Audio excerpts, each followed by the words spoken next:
로마서 5장 13절입니다. 죄가 율법 있기 전에도 세상에 있었으나 율법이 없을 때에는 죄를 죄로 여기지 아니하였느니라. 그러므로 죄가 율법 있기 전에도 세상 안에 있다. 그러나 죄를 죄로 여기지 않았다. 율법이 없을 때는. 아담 때부터 들어온 죄는 정욕을 따라 자기중심으로 변한 인간의 반역은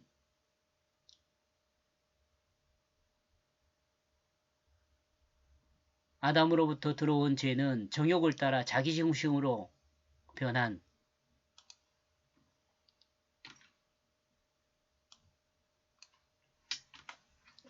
반역은 율법이 있기 전에 이미 사람들에게 있었습니다. 그러나 율법이 없을 때에는 자기중심으로 사는 것이 죄라는 것을 알지 못했습니다.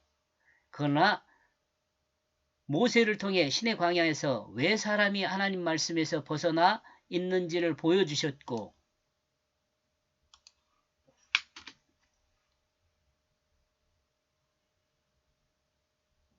광야 생활에서 왜 하나님 말씀의 인도를 받아야 하는지 왜 하나님 말씀의 인도를 받아야 하는지 삶을 통해 확인할 수 있게 해주셨습니다. 이스라엘 백성과 이 시대의 사람들도 이스라엘 백성의 광야 생활을 성경으로 확인하면서 왜 하나님 말씀의 인도를 받아야 하며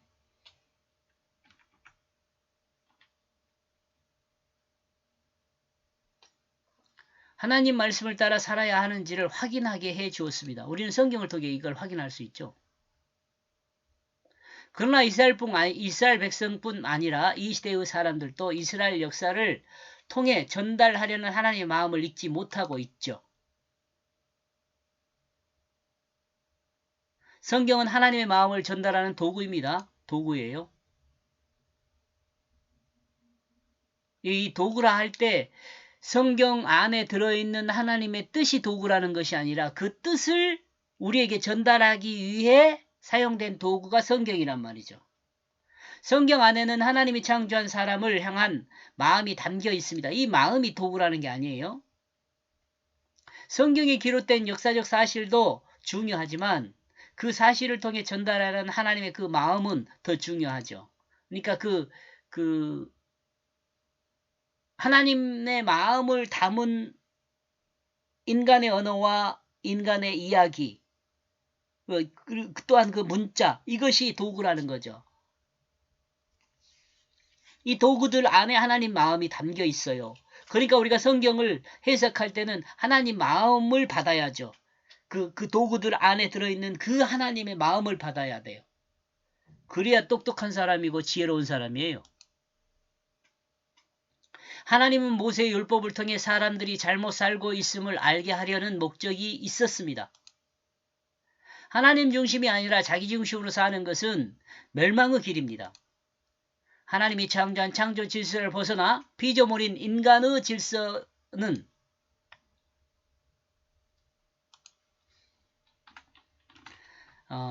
창조한 창조 질서를 벗어난 피조물인 인간의 질서는 영원할 수 없습니다. 그러므로 하나님은 피조물인 인간이 인간의 질서가 아닌 하나님의 창조 질서 안으로 돌아올 것을 말씀하십니다. 그것을 성경을 통해 말씀하십니다. 성경이요.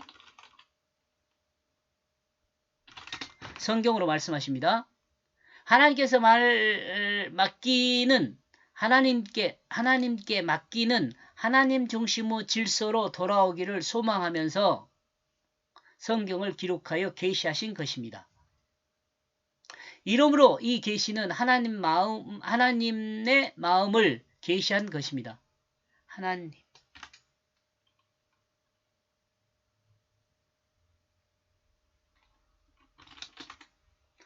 하나님의 그 마음을 계시한 것입니다. 우리는 성경을 통해 성경으로 제가 이 말버릇이 이렇게 됐는가 봐요. 통해란 말이.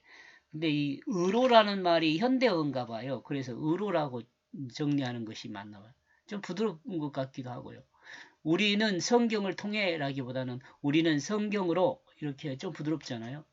하나님이 계시하신 하나님의 마음을 알 수 있게 됩니다. 이 성경 마음을 알려면 아니야.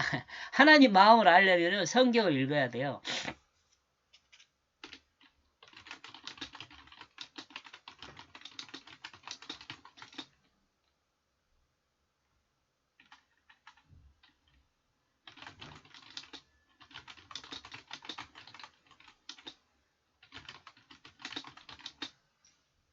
여기까지 보겠습니다.